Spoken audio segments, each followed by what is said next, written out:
Biography of Vedran Jukic.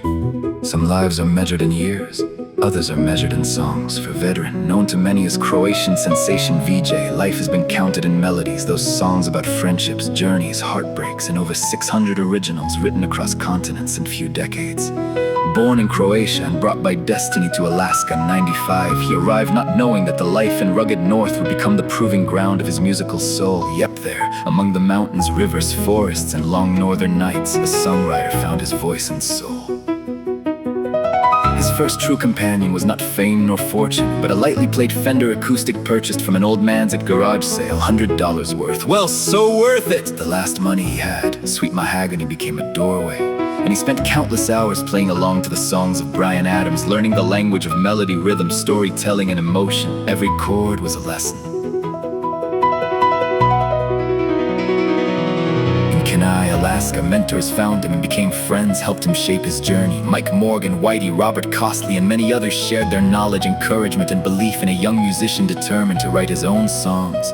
Whitey became more than a mentor, a very cherished friend whose influence would echo for years. Before moving to Anchorage in 2003, a dear friend and best man, Walt Williamson, thought of a stage name that would remain for decades. Croatian Sensation, yeah!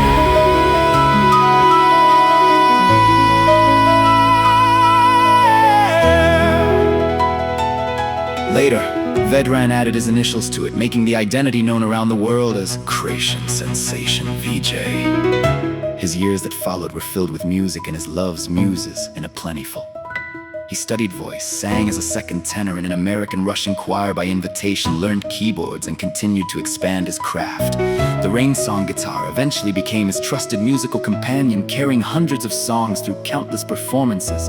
In 2004, Croatian Sensation Friends Band was born, and soon after, it was the Croatian Sensation Lady Killers Band, unique gathering of talented souls. Manuel Kuba Soto on percussion, Dr. Bob Horowitz on saxophone, clarinet, and penny whistle, Pat DeRat on bass.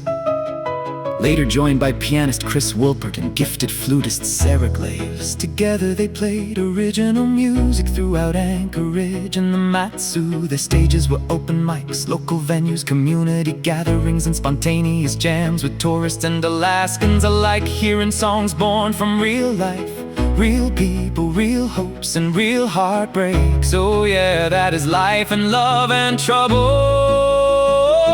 The songs were never distant fiction.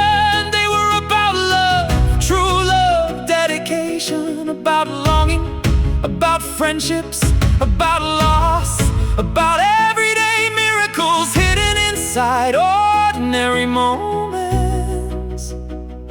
Professional musicians often found themselves drawn into the music and his rhythms, happily joining songs they had never heard before.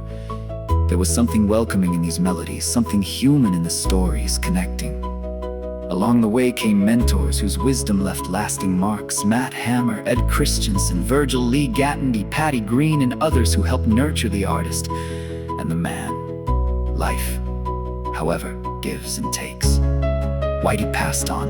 Sarah Glaves lost her life in a tragic bush plane accident. Manuel Kuba Soto disappeared from contact around 2012. Dr. Bob passed away on Valentine's Day 2026, yet their notes still linger in recordings, memories, and songs. Their spirits remain woven into the music. Beyond the stage stood another source of strength, Walt and Tina Williamson, the Sis. Their friendship became family. Their home became sanctuary during difficult years, including painful divorces. Oh Lordy! Through kindness, loyalty, and unwavering support, they offered something rarer than success: true family. The heart of the music remains unchanged. The lyrics, stories, melodies, and lived experiences still come from the same songwriter who once sat with the Fender guitar in Alaska, dreaming songs into existence. His legacy is not measured by charts or fame. It lives in friendships, in open mic nights, in jam sessions, in the musicians who shared the stage, in the listeners who found pieces of themselves inside his songs, and in every note that continues to carry a little bit of fire into the world. For some people leave behind possessions. Others leave behind stories. Creation sensation!